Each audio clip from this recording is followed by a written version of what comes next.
That was my feeble attempt at doing the Thriller dance, okay?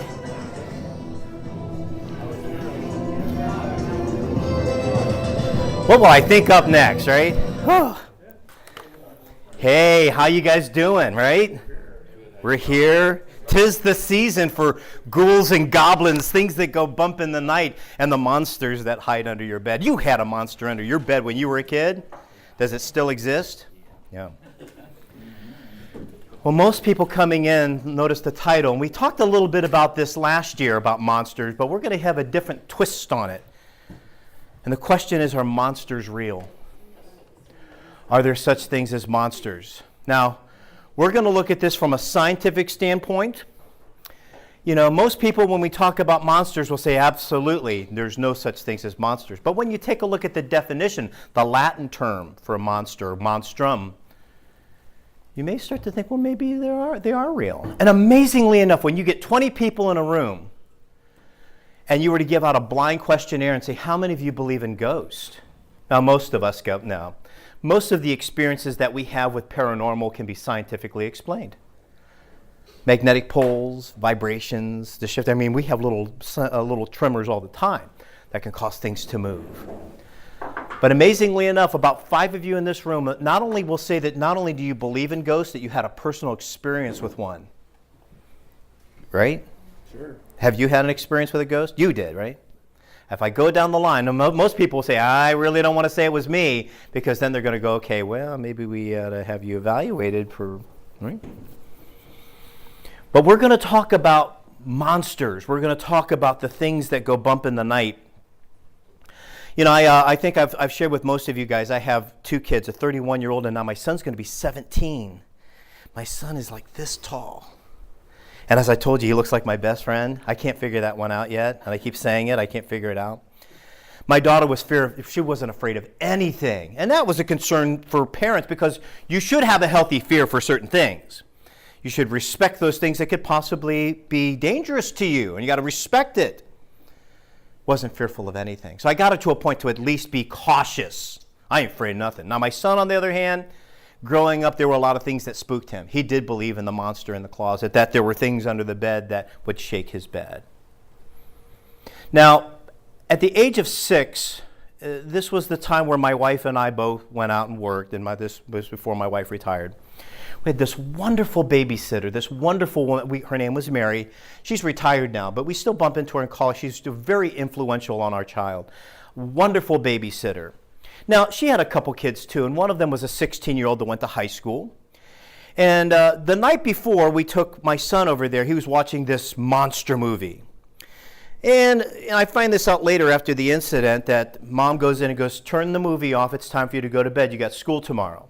So his plan was, well, I'm at the halfway mark. When I come home from school tomorrow, I'll watch the remaining part of the movie. Now, we all know that in a monster movie, the scariest part's in the middle and toward the end, right? Where the monster gets his comeuppance, so the monster wins. Now, it wasn't like he went into the house where the kids are being watched, and there were 4 kids being watched, and he goes, hey, kids, you want to see a really neat movie, and popped it right into the player. No, he didn't do that. He went to the privacy of his bedroom, and there was the area, dining area, playroom area, and then there was another room, and then here's the bathroom, and they always told the kids, the bathroom's the cutoff. Back here is really our personal space, our house, and you really shouldn't go back there. And that was the rule. Well, my son knew the rule, and he followed it all the time, except for on this day, he heard all of these weird sounds coming from a bedroom. So it was 2 doors down, where it was this one boy's room. He had a little crack in the door. And my son was just a very inquiring person, like most of you guys are. What the heck is that? And he went past the plane of where he was supposed to be and happened to look into the son's room right at the time that the monster was ripping the guts out and eating it. It's like, holy crap! Scared the bejeebies. He ran back in. I mean, 6 years of age. You know, normally 6-year-olds shouldn't be watching that. You didn't watch stuff like that when you were 6 years old, did Scared the bejeebies. Mary said, Dylan, what's wrong? He goes, I saw the monster eat the person's guts. Now, when I came to pick Dylan up, she was very straightforward. She goes, Kyle, I am so sorry, but Dylan was exposed to this. And she, full disclosure, she goes, I'm really embarrassed. I goes, no. He needs to apologize because this was your private home and he went where he should not be. The son was very apologetic. He goes, Mr. Wiegand, I am so sorry. I would never expose your child to that. I thought I was in the privacy of my own bedroom. I goes, no, you don't have to apologize. That was your private area. My son should not have been there. So going home, I'm driving, I'm looking back in the mirror. My son's eyes are still open, like, holy crap, monsters rip your guts out, right? And so the best way to deal with anything that makes us afraid is to be truthful, to be honest, to look it in the face and let's be honest. Let's look at this scientific. Now, what I'm about ready to share with you may disappoint some of you, because I know some of you do believe in monsters. But let's face it. When we look at it from a scientific observation, and I'm going to show you a death certificate and what kills most people, and it's not what you think. I asked my son, are dinosaurs real? Do dinosaurs exist? Do they exist? Do dinosaurs exist? They did. That's right. You're absolutely right. Yes, we know. How do we know that they existed? That's it. Everything that's a creature that breathes will eventually die, and we're included into that equation as well. And when we die, we leave remains. So they have found bones of all sorts of prehistoric creatures, and they've even found their droppings. And I know that's a colorful thought, but I'm just going to go ahead and share it. So that obviously means that they existed, they ate, and whatever, and they even know what they ate. Oh, okay, yeah, so we know dinosaurs are real. So let me ask you, did they ever find the skeleton of a vampire?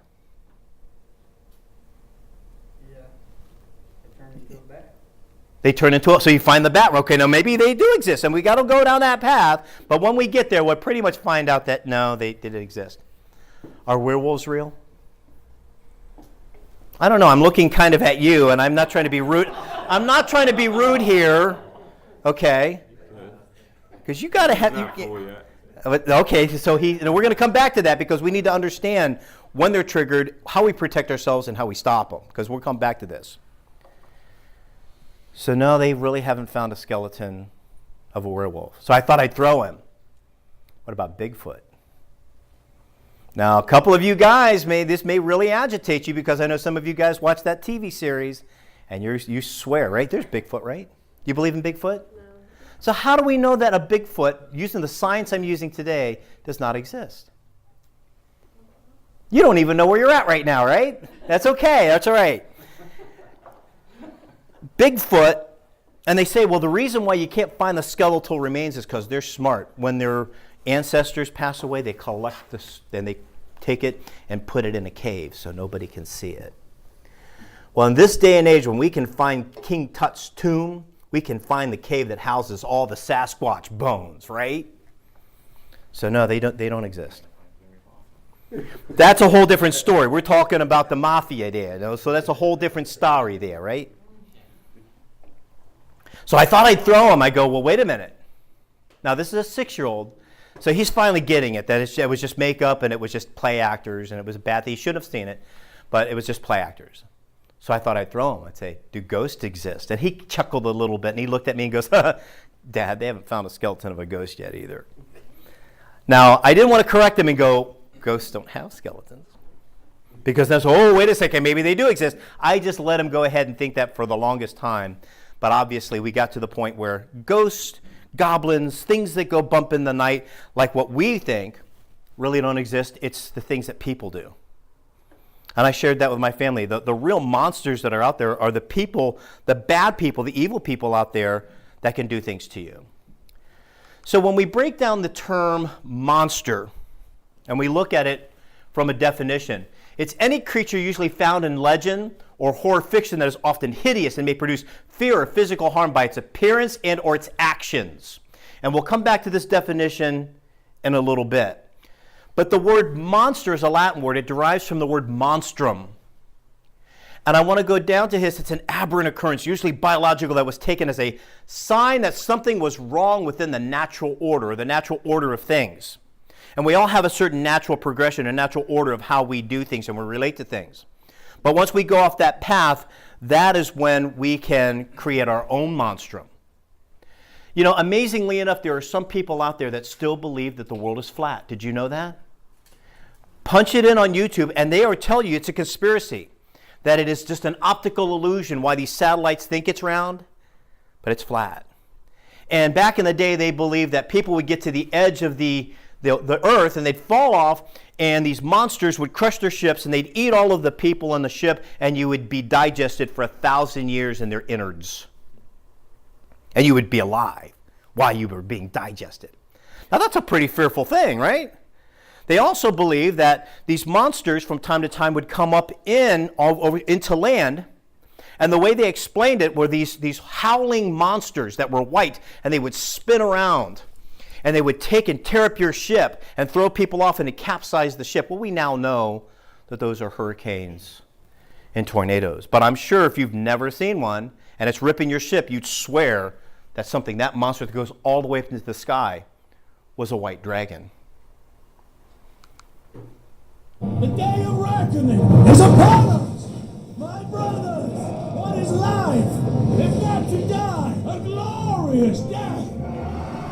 Fear not, for tonight we drink in the halls of Valhalla! Grow, awaken, and welcome death! Death Wish Coffee. Now, it goes for a good commercial, and so that's about as far as we're really going to go with anything falling off the side or the edge of things. So what are we afraid of? What scared you as a child or now as an adult? Like, were you scared of any type of ghost and goblin and any monster when you were a child? No. You're like my daughter, not fearful of anything, right? Except for maybe getting consequence from your parents, right? Right. You clearly had to have been scared of some type of a monster. No? Is there anybody here that was scared of some type of ghost, goblin, or thing that went bump in the night? Yeah, it's a true story, and it's kind of touching to my heart. As a child, a 6-year-old child, my dad dropped dead in front of me. Oh my goodness. So that's okay. I'm not looking for anything. I'm just telling you the facts. This is the facts, okay? So we're in a 2-story home. So my dad, when he dropped dead in the front room, he had went to the mantle there. And that's the last I remember seeing him before he dropped over. So I'm a 6-year-old kid, and I heard some noise. So I come downstairs in the middle of the night. I see my dad. After I've been to the funeral, know my dad's buried. I seen him standing at the man. Man, that just... Wow. I seen that 2 different times. Wow, that's pretty spooky. But I realized growing up, that was just... That was it's a process. You're going through the grieving process, and you can see things, experience things, even taste things when you're going through the grieving process. As a 6-year-old kid, that's what I saw. Okay, so that was pretty freaky. Thank you for sharing that. Ghosts, goblins, things that go bump in the night. Zoe, come on. If you're on Halloween, you may be coming in and facing it, right? Freddy Krueger. Yeah. Michael Myers, yeah. I'm going to show you the one thing that petrified me to the bone. This was something that could pick you up and do all sorts of things. It could rip your innards out. It was one of the things that scared me. And I know my mom was trying to do well by taking us to the movie theater to be enriched by it, but it was the dreaded flying Oz monkey. They would take you off into the witch's lair, and they would just rip and take your little dog too. And they would rip the scarecrow's innards out and could rip that innards out of you. Oh, don't laugh. It was petrifying. It's like, oh my gosh. And you remember that when it was starting to rip the stuffing out of the scarecrow? As a kid, it's like, damn, it can do that to you too. Oh my gosh. Now look at that. Doesn't that look horrific? Even if it's smiling. Why is it smiling? Because it knows what it's supposed to do, right? Well, we all know that flying Oz monkeys don't exist, but they're pretty scary until we look them dead in the face and go, okay, is that real? So let's look at this. How many people believe that Bigfoot's real? Raise your hands. I know there's some of you out there that still believe it. No, wait a second. Don't laugh. They found fur. They found foot imprints. And the one thing that we can go back to is the film in 1967 that actually proves that Bigfoot was out there. And this is what they have. And there have been experts that have looked at that and said, no seams. The gait of this Sasquatch, the length of the arms, and the hands. This has to be proof that they exist. And they will debate it into the ground. Now let's take a look at vampires. How do we kill a vampire? Oh, you said garlic? Garlic only protects you against them. What a crucifix? Daylight. Yeah, that'll make them dissolve. Burning them? With a cross? No, that won't kill them. A wooden stake through the heart. Yeah, so we have to understand what it is to defend against vampires, things that are barriers that will protect us against vampires. And this is an important piece of the equation too. But what's actually going to kill it? We're going to come back to that. Let's take a look at, I'm going to show you a video called Nosferatu. Very simple. And this was the first introduction of a vampire to the American public. Now, this was before sound was in movies. They would play this piano, this spooky piano. And on the first night, not only did a few women pass out, but there were 2 men that passed out from the fear of this thing. Look at this. Look into the eyes of horror and fear like you've never experienced it in your life. The movie Nosferatu. Ooh. People were passing out in the movie theater just by the mere presence of this thing.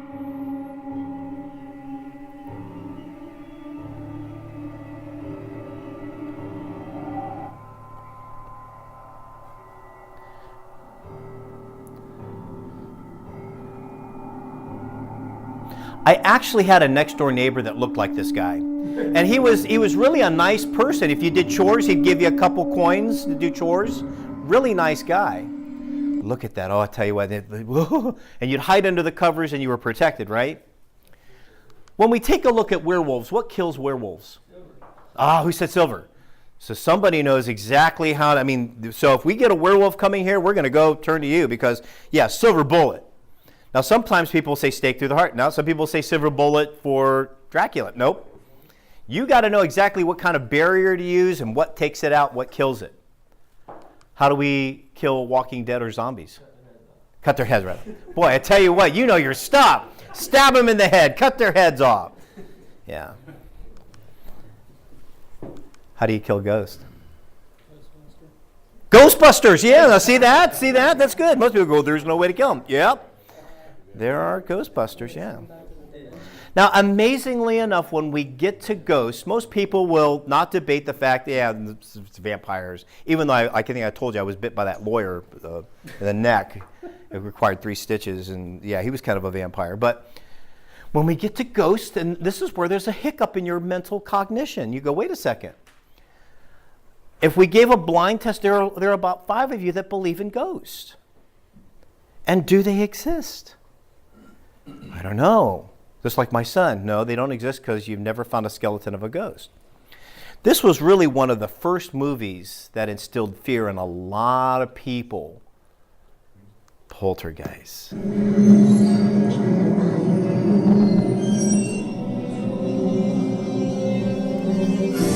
What made it even spookier is about 1.5 years later, this female actress died.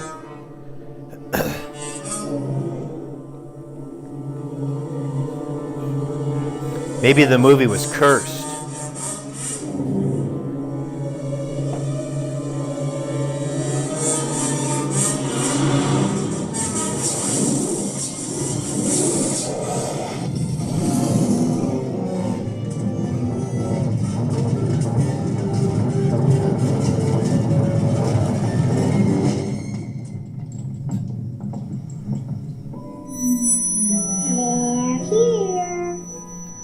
Boy, that was spooky, right?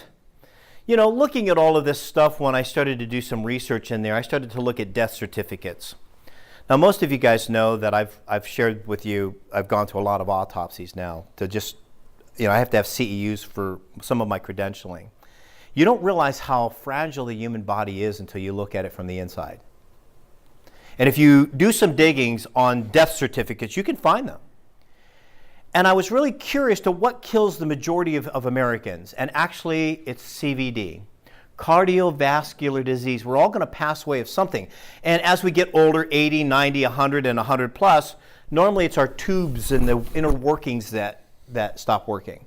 Or we get plaque buildup and we stop. Our hearts just stop. It's part of life. But I looked high and low for other types of death certificates. Another one was death by misadventure. Death by some heart attack or whatever. I could not find a death certificate that read this. I looked high and low, I couldn't find it. Now, mind you, if there were monsters out there, monsters' main goal are to kill you. Zombies kill you. Werewolves. Where's John Doe? Sorry, he can't come to work today. He was killed by a monster. You would find the death certificate, but yet it doesn't exist. So all in all, when we come down to it, when we're looking at the definition and asking you, are monsters real? The answer is no. But I'm going to flip mode on you, and I'm going to say that yes, there are monsters out there. They are real. And if you looked at them in a certain way, you would swear that they are. I'm going to talk about a monster that is so real that it's hideous. It can morph into all sorts of things. It can infect you. It's so small you can't even see it. It can possess your body. And once after the initial infection, it will lie dormant. And some of these viruses that we're going to talk about can lay dormant and rear their ugly heads 5, 8, 10, 12 years later. And now you got it. And most of them are for life. And it's the viruses that we find in blood. Bloodborne pathogens. And what we're going to be looking at today is hepatitis B and C and HIV, the virus that becomes acquired immune deficiency. Now, I do a lot of research, like I said.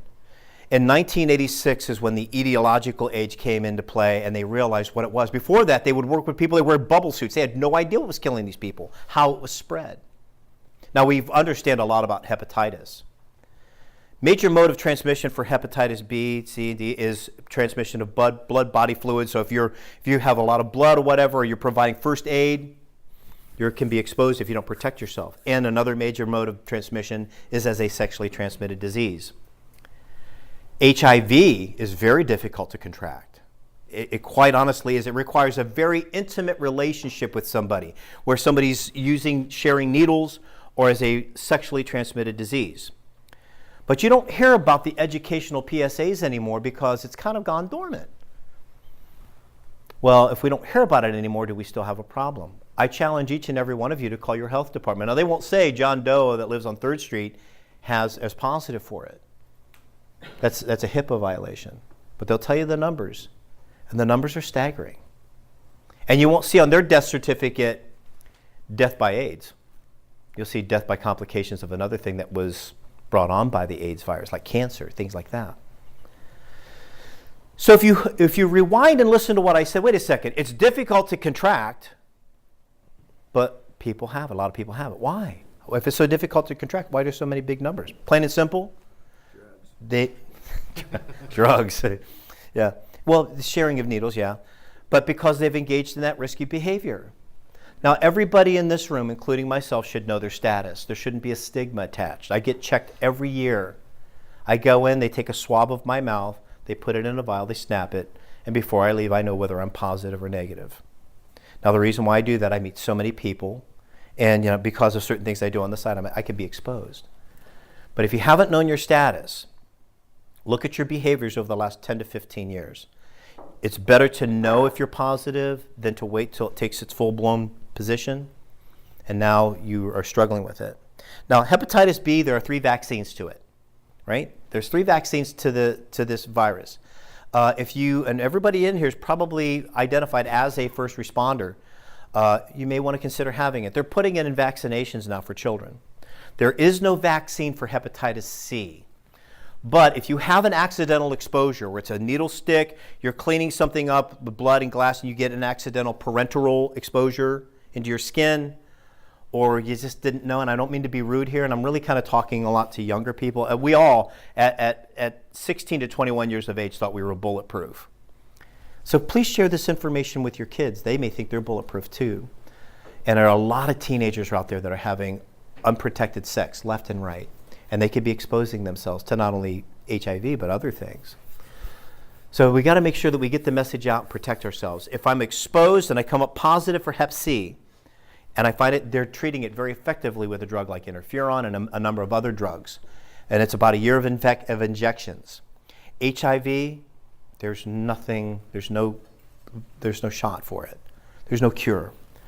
But we still want to know what our status is early, because if we do, then there's a higher likelihood that these ARVs, or antiretroviral medications, can protect us. And what it does is it keeps your CD4 count, your ability to fight off infection, and tries to keep the HIV virus at check. And that's the reason why a lot of people today that's had it for years are still around.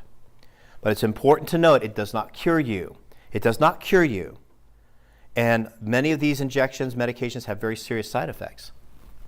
Random story. So when I was working an event at a bar, there were two young 21-year-olds that did not know each other that got very intoxicated and decided to have sex in one of the sheds at the facility.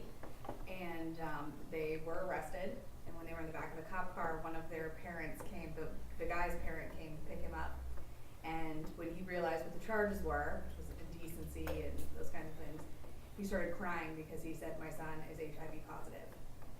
And he was just so drunk, and so now Yeah. he found out right then and there. Yeah. Now, both of them, like when I got bit by that lawyer, this is a true story. I had to have 3 stitches. Not only want to suck the blood out of you when you go to court, but when you arrest them. Initially, 3 months, 6 months, and a year to be tested. I had to be tested initially 3 months into 6 months. That put my life on hold for a year. Now, just because somebody has unprotected sex with somebody who's HIV or AIDS does not necessarily mean you're going to 100% contract it.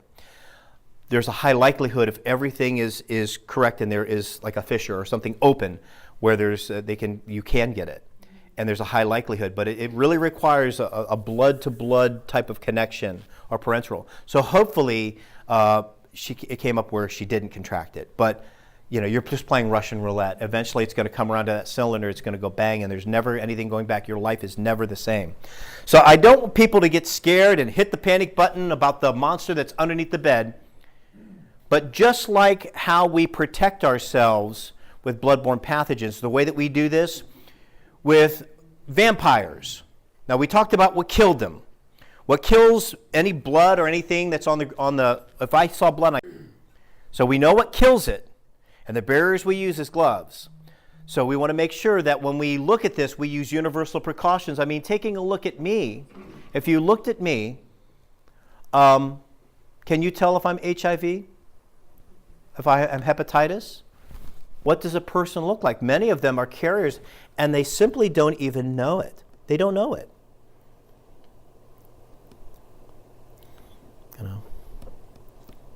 Go back here quickly. They have no idea they're carriers.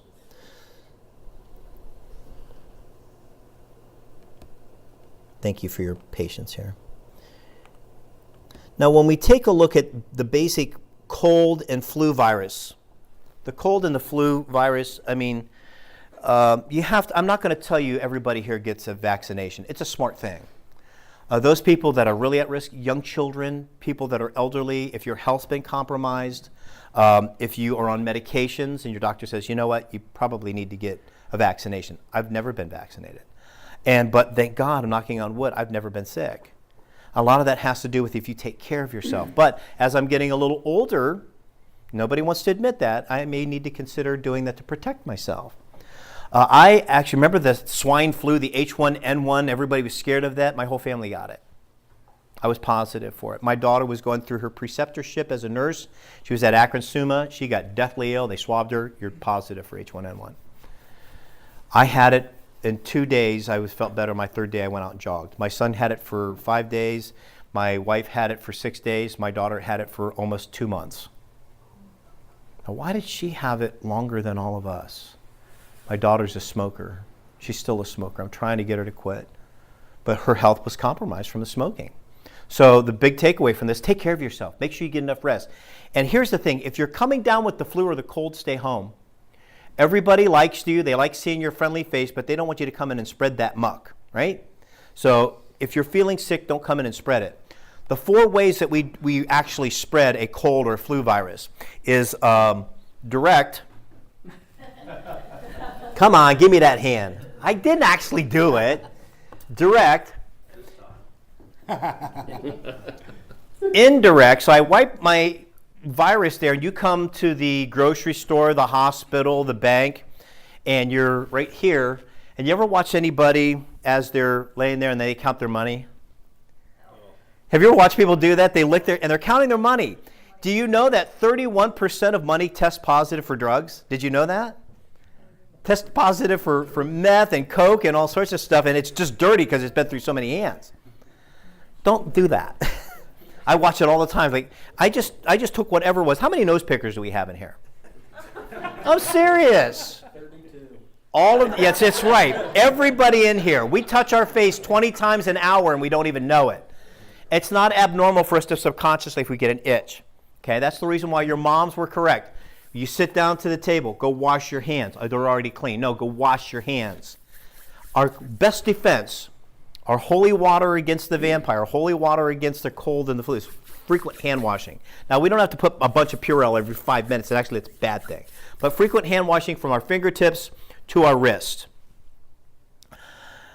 If we had to clean a blood mess up or first aid, once we're done doffing the gloves, we want to wash our hands from our fingertips to our elbows and wash your face in an oval from your forehead to your ears and your neck. Now, some people go, you know, gosh, I would have to wash my cosmetics off. You know, when's the last time you've had to clean up blood? Well, hardly ever. So, I mean, yeah, if you did have, you know, some cosmetics, you need to wash your face. You need to get that off. Now, the next one is airborne. If I cough and sneeze right now, you would get it. You would get the particulates. I showed you that one video of how fast the particulates come out. I just don't want to gross anybody out anymore. And then the last one's vector-borne. That's like a mosquito bite, an accidental needle stick, or the bite of a human bite. And now you have a vector infection where there's pierced the skin. Now, I just shook your hand, right? So it doesn't mean, oh my God, I gotta walk around in a plastic bubble. No, if you're getting ready to touch your face, put lip balm on, get ready to eat, let's follow what our mother taught us and wash our hands frequently. Now, you know, I woke up this morning, did a little cardiovascular. I had to refresh myself in the men's room.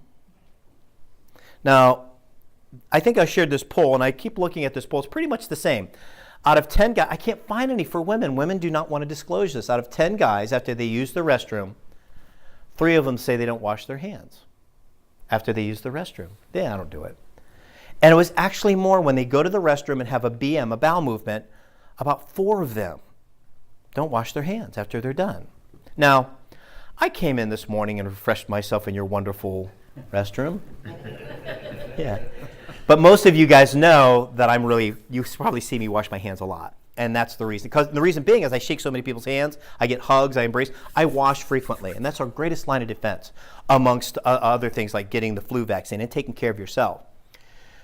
Our greatest line of defense with pathogens, and we'll just go ahead and we'll start passing these around because we want to be able to have everybody get one of these. And if you want one for a souvenir, I'll give you some, because I know you guys want that. Yeah. Is glove up. Now, this is a friendly reminder. This is my trauma kit here. This is actually an example of my trauma kit. I got all sorts of things in here. When I open your first aid kit, there needs to be what? There needs to be at least 4 or 5 pairs of nitrile glove and the Ziploc bag. Now, let's just as a review, what does that Ziploc bag do other than keep those gloves fresh? We talked about this last year. What other use is that Ziploc bag for? Yes, an appendage. Because some people will take an appendage, a finger, a nose, an ear, put it right on ice, and it destroys it. You want to put it in the Ziploc bag and then put it in the ice. But it also will keep your gloves fresh. So we've covered these things here. What we're going to do is practice the donning. Does everybody have a glove? A gloves? Now it says one size fits all. They don't. Yeah. They don't. But just massage them. Don't be very vigorous and try to pull them because they sometimes will split. You know, additionally, the 5 gloves that you have in your kit, every 6 months you should replace them. You didn't get one?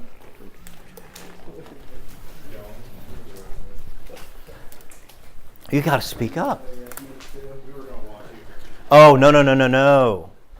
You got one?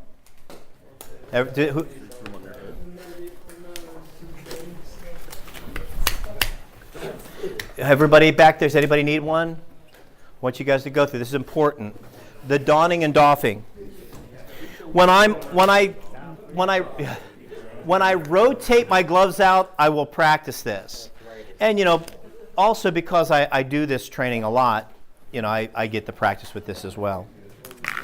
Now, just as a warning, do not get this on your clothes. Do not get this on your skin. It will stain. So I'll get you later. Just pass this ball around. Paul, pass this one back. They can go back there. Here we go. Yeah. Just pass this down. Got it? Yeah. Pass it down. You can pass this back to those guys back there if you don't mind.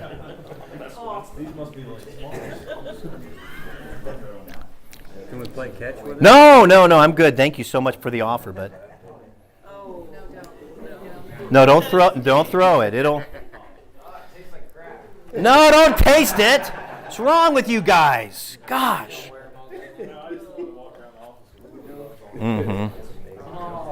Yeah. Yeah, there's a reason why it smells that way. Yeah, now you guys know I would never expose you to a pathogen. This is shaving cream, and it's also food coloring. And I like food coloring because it will stain your skin. So if you're not taking this off the right way, you'll see it on your skin, and it's a little friendly reminder. Now, don't throw it. Gosh, everybody wants to throw these things at me. If you guys want to pass in the balls, there you go. No! All right, let's put these away here. Yeah. Thank you.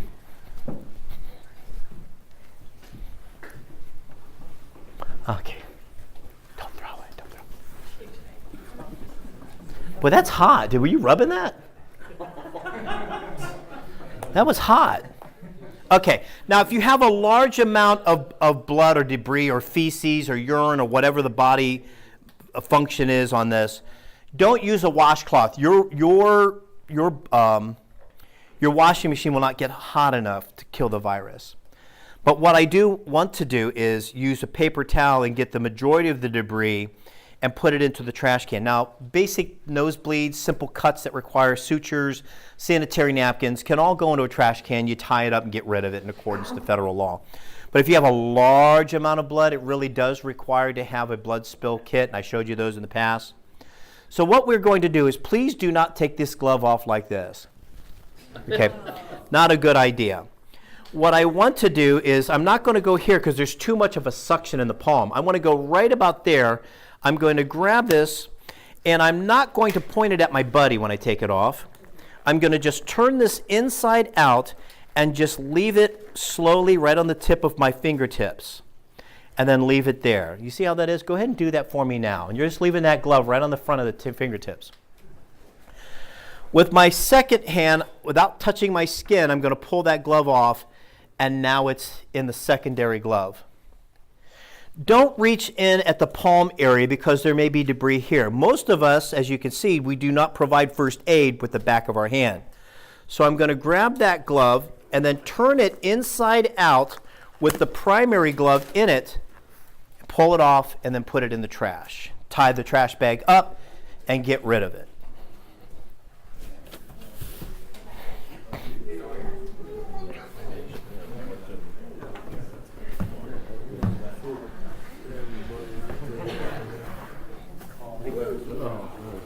Now we got blood all over. We got blood. Well, there shouldn't be. It should be inside out.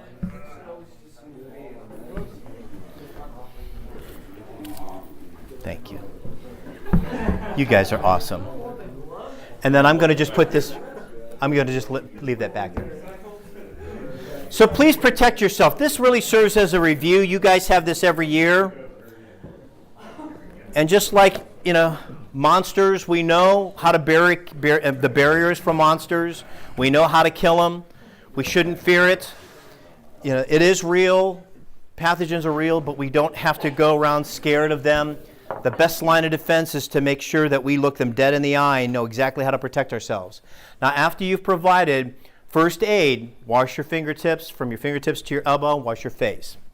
So that was the wonderful review of bloodborne pathogens. The next thing we're going to take a look at is we're going to be taking a look at the GHS review. And the good thing is that I'm only looking at the parts that people are forgetting. So this is only going to take about another 5 to 10 minutes of your time, if you don't mind so much. So, no, that's okay. So what I find out with the review, instead of covering the whole thing, because most people understand it stuff, I'm covering the things that when I test people on, the things that they're forgetting. So this is going to be a quick review. And actually, HAZCOM, or GHS, and bloodborne pathogens go hand in hand because of 2 reasons. You can find both of them in subpart Z, but actually the way that they enter the body is very similar. You know, when I was a roofer, I could not for the life of me get that tar off of my hand when I did a commercial roof. You could use as much lava soap as you wanted, never come off. And we've talked about this before. My boss had a gallon, a bucket of gasoline on the side just to get it with a brush. And I really remember this. It was all day. It was about 85 degrees, 110 degrees index on the roof, black tar roof. You came off of that. I was dehydrated. I was thirsty. I wanted to get home so I could take my girlfriend out on a date, and she didn't like the dirt under the nails. And I'm scrubbing this. And about 5 minutes in, I got deathly ill and threw up. And people, was it the gasoline absorbed through my body because I was so dehydrated. It went right through my skin. So we're going to just cover this fairly quickly. The effective completion dates was December 1st, 2013. Employers needed to know that they were going to change the MSDS format to SDS. And so now we pretty much all know that. Additionally, it was time. You could see 5 different chemicals from 5 different chemical manufacturers, and the SDS sheets all read differently. By June 1st, 2015, chemical manufacturers, importers, and distributor employees all needed to be notified. Now, you guys are well aware of this. AMP made you guys well aware of this before even these dates. If you remember back, I cover this and hint towards it so you guys have it. By December 1st, 2015, distributors now may ship those new labels. By June 1st, 2016, employers needed to communicate the necessary programs. Once again, you are far above and beyond what was required by the dates. Now, they're giving a transitional period. And they're really giving people to about 2020 to be able to have everything in place where there's no excuses for those manufacturers to get that new sheet to you and everything. Now, when we look at the basic SDS sheets that we have now, looking at them compared from the last, they were very confusing. And I remember out of 29 years of doing safety and 11 years with AMP, I would question somebody every single year and they don't remember certain things, like the NFPA 704 Diamond, which we'll get to. The reason why this topic is so important is that if you don't use chemicals correctly, you can induce your own heart ailment, lung ailment, burns, nausea, and eye irritation.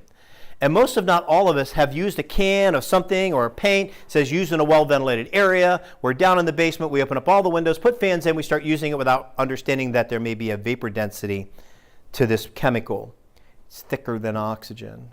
So it's sitting down there. Now, some of you may start to see the world at a little bit more of a 15-degree angle, get a little buzz. Now, some of you may not mind that so much, that you're losing about 1,000, I don't know, forgot, 1,000 brain cells. That's okay because you got a bunch left, so no big deal. Well, you were just exposed to that chemical. So when we look at this from this position here, what are we looking at? Transdermal. Yeah, it's exactly what it is. It's transdermal. How does the transdermal effect work? You're pretty smart. That's right. Now follow me on this. This is a medicine that its intention is to do that. Some of the people I've talked to say that they can, about 15, 20 minutes, actually taste it in their mouth. Just like I tasted the gasoline in my mouth, which isn't supposed to be there. This is a birth control patch. This is an estrogen patch, and this is a heart patch. And we all understand how they work. You slap them on, and over a period of time, the medicine goes through transdermally into the body. So if that's a medicine that's intended to go into the body, what if it's a carcinogenic chemical that we're exposed day in and day out, and we don't apply the same rules to it? If you get it on your skin, if you get it on your shirt or your pants, well, you just made a heart patch of chemicals that aren't supposed to be leached into the body. And by 1986, they realized that there were many people that were dying in the workplace because of it, because of long-term exposure. enter in the GHS. You see, the reason why I really like the GHS, and that's like I said, we're just going to cover this as a review, some things to review, is it's simple. You don't need to read or be able to speak English to know what kind of chemical that you're exposed to. And I like that. So let's do a review of the old standard, and once again, give you the test of the NFPA 704 diamond. We've seen this before. For instance, if I look at the yellow stands for, we cover this every year. The yellow stands for, and here's the thing, you're not unique. Everybody, I don't know what the yellow stands for, but we also know that the blue stands for, water would be a good guess, but no, it's actually health. Yellow is reactive. We all know what red stands for, right? That's flammability, that's fire, right? And the number from 0 to 4 determines the flammability of that. And then the white is special handling. For instance, this one here, it says don't put water on it. And so when we look at this NFPA 704 diamond, we could go to here. Nobody remembers this. Now, if I showed you a circle with a cigarette in there and a line through it, it means no smoking. And I like that because I like keeping things simple. And everybody said we need to make these SDS sheets simple because quite honestly, do you know where your SDS booklet is? Yeah, it's on there. Now, have you ever taken it in, like if you needed to look for some good reading material, if you're using the restroom, you ever take the booklet in for good reading material? No. No, yeah. Nobody here does. When's the last time you looked at yours? We don't. And that's okay because it's not, but we do need to know where it's at. And if we have certain chemicals that have these couple of pictograms, I want you to look at them. If you're going to use them on a regular basis, and I'm going to tell you why, just like the heart patch, why we need to be very aware of this. So here are some samples, and I'm going to show you this. We're going to cover this in a quick review. There's actually 9. Now, this one here for environmental hazards, you may not see or use this much, so we're really going to be taking a look at these 8.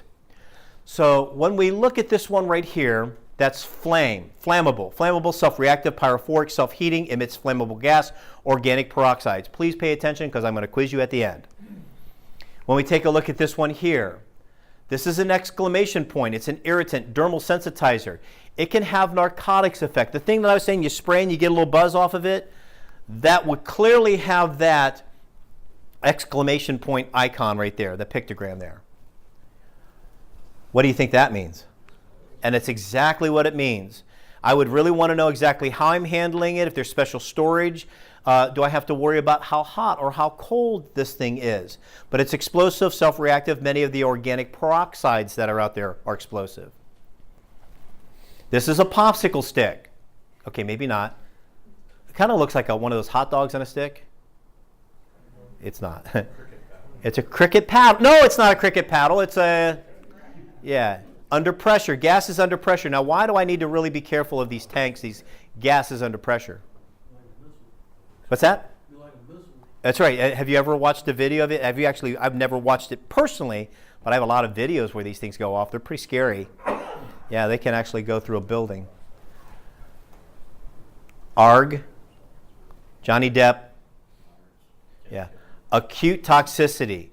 You see something like this, really important you understand the chemical you're working with. I will guarantee you when you look at this chemical, it will say do not use without wearing the right PPE, which the majority of them is gloves and chemical goggles. You know, with my children, they started chores at a very early age. And I didn't put Windex in my 5-year-old's hand, but when they were old enough, they used chemicals.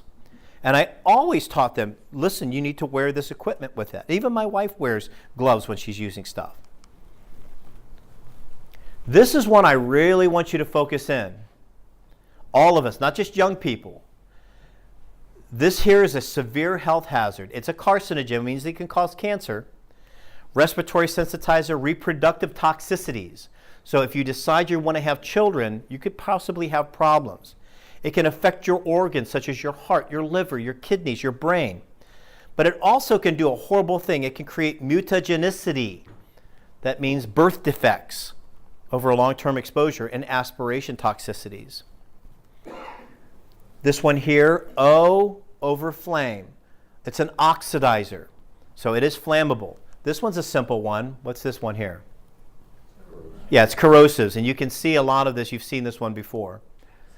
So with the new SDS sheets, the format, and they don't have to be beautiful like this, but you should have a station that clearly, if I'm doing a walkthrough and I still see that M, I know you haven't had GHS because that M is removed. It's SDS. And the reason why I like it very quickly, and I'm not going to go over too much of this, other than the other ones where you had to kind of look for these things, all of the major things that you need are right at the beginning of it. Very, very simple thing to follow. So let's review. That is fire. It's flammable. So where am I storing it? If it catches on fire, do I have access to a fire extinguisher? Where is it located, and do I know how to use it? So it's flammables. Very good. A+. It's an irritant, but what else did I say earlier about dermal? Who said dermal sensitizer? Damn, you're good. A lot of people don't get that one. What else does it have if you inhale it? What happens to you? Yeah, and you can have a narcotic effect from it. It can give you a buzz. Now, we're not supposed to get a buzz from chemicals like that. You get a buzz, it's something saying that was really a bad exposure. So that's right. Somebody said dermal sensitizer. You blew me away by saying that. That's pretty good. That's right. It's an explosive. Self-reactives, organic peroxides fall into this category. Yeah, it's a gas under pressure, gas cylinders. Very, very good. Deadly. It's very deadly. Our acute toxicities. It's severe. And a lot of these chemicals like this will require you to have special training on how to use them, store them, and what you would do in the event of first aid. I'd want to know all of that with this. Because if you get exposed, you inhale it, get in your eye, you ingest it, it's on your skin, and it shouldn't be. I need to know what I need to do with first aid, but also have access to the SDS sheet so it can be sent along with you to the hospital. This is a scary one. You see this. Yeah, please promise me this. You guys know I love you guys, and I mean that from the bottom of my heart. I love you guys. If you see this and you don't want to do the work, you know I don't serve you just one day a month. You see something like this, I'll do the road work for you. I will go and do all the research, and when I come, I'll call you back and let you know what to do with this. I'll do the work for you. You see this, take this pictogram very seriously. If it's in your SDS sheet, but if you really want me to, I don't want to dig all this, let me do it for you, and we'll talk about it. We'll look at it, we'll make sure that you have the right PPs for it. And call me on that. That's what I'm here to do. I'm here to serve you. That's a very dangerous chemical right there. It's a carcinogen, respiratory sensitizer, reproductive toxicities. I mean, it may make you sterile or a woman unable to have children. Target organ, mutagenicity, aspiration toxicities. It's an oxidizer, that's right. Flame over circle used for these classifications. It's a corrosive. You guys are doing great with this. Everybody gets that one. Because I said so. Oh, wait a minute. 1, 2, 3, 4, 5. Note to self, make sure that we give John an eye exam. Okay. I'm teasing, John. I'm teasing. So in closing with this just serves as a review, but the review shouldn't be taken because it's so short that this is not a serious topic. It is. But I'm trying to tie everything in so that you have the review. All of these things have written procedures. Look at your container labels. They're easy to read now. They made them so simple with these chemical labels. Make sure that you know the PPE to use, first aid with this exposure, the equipment use, housekeeping and storage. A lot of the chemicals you have in your home many times can be more dangerous than what you find in work. So make sure you look at it. If you have kids, and it's good to give kids chores. You need to have chores. You want to earn a little bit of money, earn it. But if we're using chemicals, look on that label. Many of them, you may be surprised to say, requires them all the time to wear gloves and eye protection. Look at our storage, and our personal habits come down to this. Just like if we cleaned up a blood spill, we wash our hands frequently. When you get done with the chemicals and you pull your gloves off, make sure you wash your hands and arms responsibly. Now, I know that this is not the most exciting topic to talk about, like bloodborne pathogens and hazardous communication. But I hope what I have done is put it in an interesting format with the ghouls and the goblins. And at first I know everybody came in was a little scary. And it was scary for everybody coming in the darkness. But at the end, as we see, there's light. Our light is our education, to be educated from something, to look it straight in the face. Being able to provide first aid and deal with chemicals can be safe. We just have to understand what we do to protect ourselves. And if we do that, there is nothing to fear. So protect yourselves and each other. Thank you so much for your attendance. Happy Halloween. Remember, safety is contagious, so don't be afraid to spread it. Have a wonderful day, and thank you for being here. Thank you, guys. Thank you.